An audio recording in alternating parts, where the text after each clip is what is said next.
Hope you're ready. It'll be here any minute.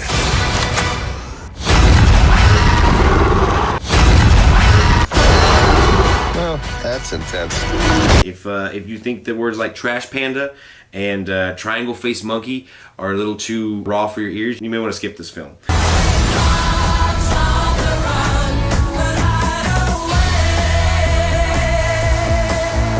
Hey, all you a-holes out there in YouTube land, my name is John, and today we have a review for Guardians of the Galaxy Volume 2. Showtime, a-holes!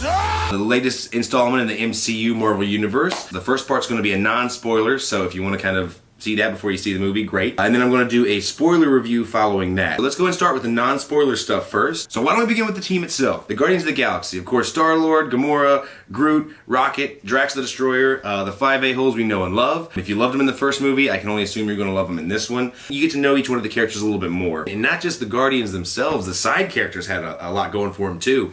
I mean, what they did with Nebula and Yondu's character throughout the entirety. Yondu being in a kind of weird fatherly love triangle with Peter Quill and Ego, Kurt Russell's character. I'm your dad, Peter. He's really good at being very charismatic, as Kurt Russell always is. The fatherly love triangle really is kind of the focusing plot point. You have Gamora getting to know her sister Nebula a little bit more over the course of some Looney Tunes fighting. Gamora is just the nice one and she's the evil one. You take that for granted. In this one, you find out a little bit more why that is, and it really adds some street cred to Thanos for being a total douchebag. Groot is growing up. We saw him blown up at the end of the last Guardians movie, saving his friends, so now he is in infant mode. There's a great part in the very beginning. I don't want to spoil too much of it, but have you ever seen those little kids dancing at weddings where they just take over the entire floor and everyone just loves it? You're gonna love this dance. Do me! Do me! Do me! Drax got a lot of the jokes in this one. For Drax and Rocket's character, those two do get a particularly large lion's share of the comedic scenes and jokes in the movie, so you kind of see where the trade-off was. The writers knew very much what a big chunk of the comedy came from in Guardians 1, and they played that up to their benefit in this one.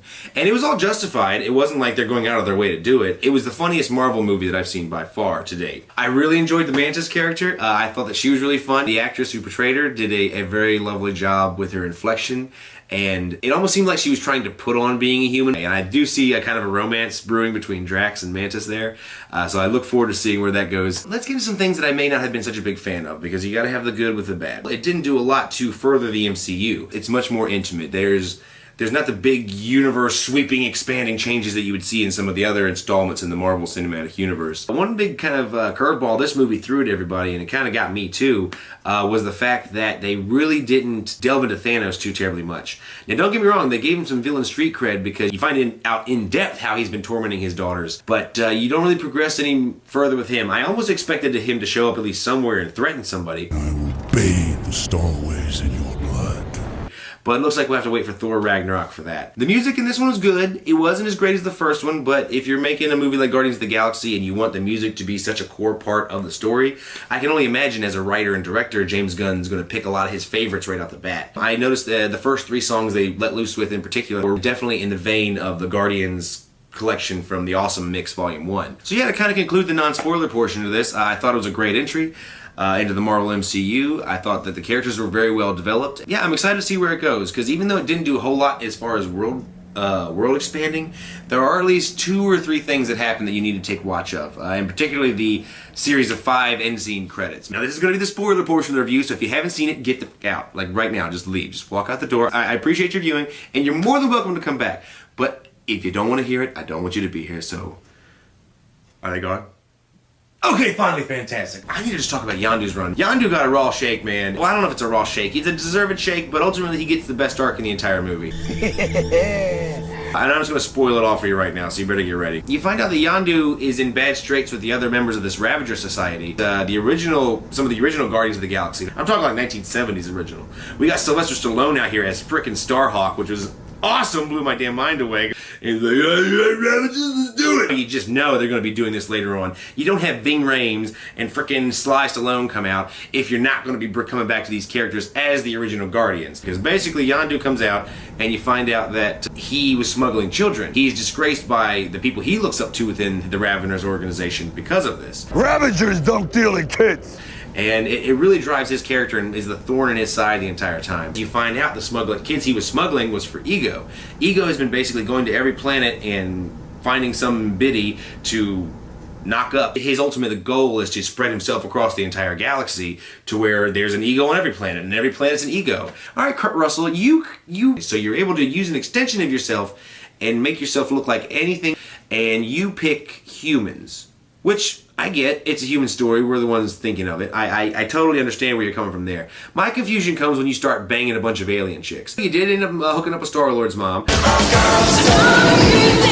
and you created Star-Lord, which was great for everybody, but he was one of the last kids it seems you actually sired. You find out that you did the nasty with a lot of aliens, and a lot of aliens didn't really look human. Why would you pick a human form and then go for the human last? Don't you think that if you picked the form that closest matched yours, you might have a little more success finding those genes than if you turned into a human and then had sex with a squid, or had sex with some crazy mud bug that looked like Zoidberg's worst nightmare?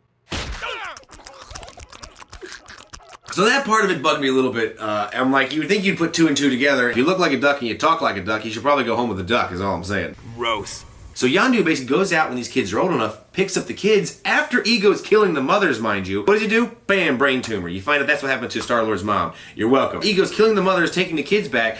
Yondu's been delivering these kids only to be murdered once Ego finds out they don't have the celestial genes. So what does he do when he finds us out? He takes the last kid he's got, happens to be Star-Lord, Peter Quill, takes him under his wing, and rolls him through the galaxy. The discovery of how close those two were connected is really drawn out through the movie, and I do enjoy that. It wasn't until about middle it really hit home they were going for that with Yondu's arc. You realize how much of an impression that this man has had on this one, and you learn who the true father in the situation is, and what it truly means being a biological father versus being an actual parent. And it's truly beautiful. It has one of the best character deaths, I think, in the entire Marvel Cinematic Universe. Really brings it home, and it's a great, nice little punctuation bit to Michael Rooker's Yondu character. What they do with Nebula's character, where you find out that Thanos, the big purple douchebag in the chair, every time he would feel froggy, he would have Gamora and Nebula as children cockfight for him. And every time one of them would lose, which was always Nebula, we're talking goose egg, we're talking done. We're talking like the Detroit Lions. I'm not sure what year it was, but the Detroit Lions didn't win a single game. In professional sports, that sucks, and I'm sure that sucks in children cockfighting as well. Every time she would lose, or whatever part was blamed on the loss, Thanos would just scoop out and replace with a cybernetic part. Could you imagine growing up like that, and then having to get back into the cockfighting ring with your new cybernetic eye, or your new arm with maybe a blade on it or something, and you gotta fight Gamora again, and then she beats your ass again, and then Thanos hauls you right back to the chop shop, and now he takes off your leg because you tripped at the wrong time. Oh, we're gonna take that foot, and you're screaming, and you're crying, and you know what you gotta do just on Thursday? You gotta get right back into the freaking cockfighting ring and get your ass kicked by Gamora again. Now that's gonna make you a villain no matter how you square at it, and you can't blame her. And that's one of the great things that this movie did with its characters. It gave you an introspective look on them, why they tick, and ultimately that's basically what the entire movie boils down to, is like what makes a family. I think one of the greatest lines about it is one that Drax said in the trailer. All you do is yell at each other. You're not friends.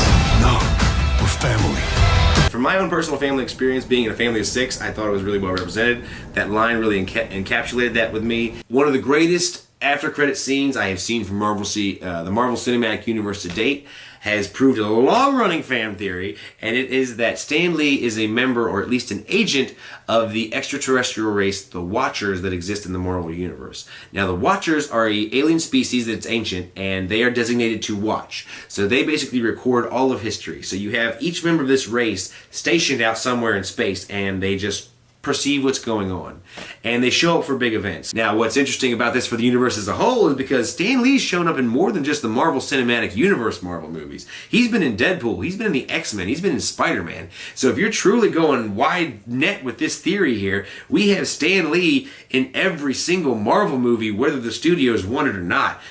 Enough said.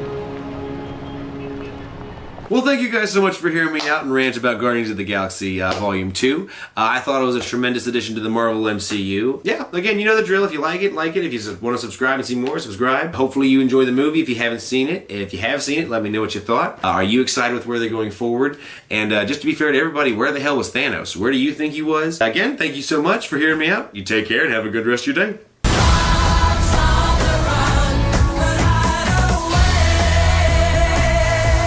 Where it's like, I can't believe you made me cry about a blue dude with a red fin.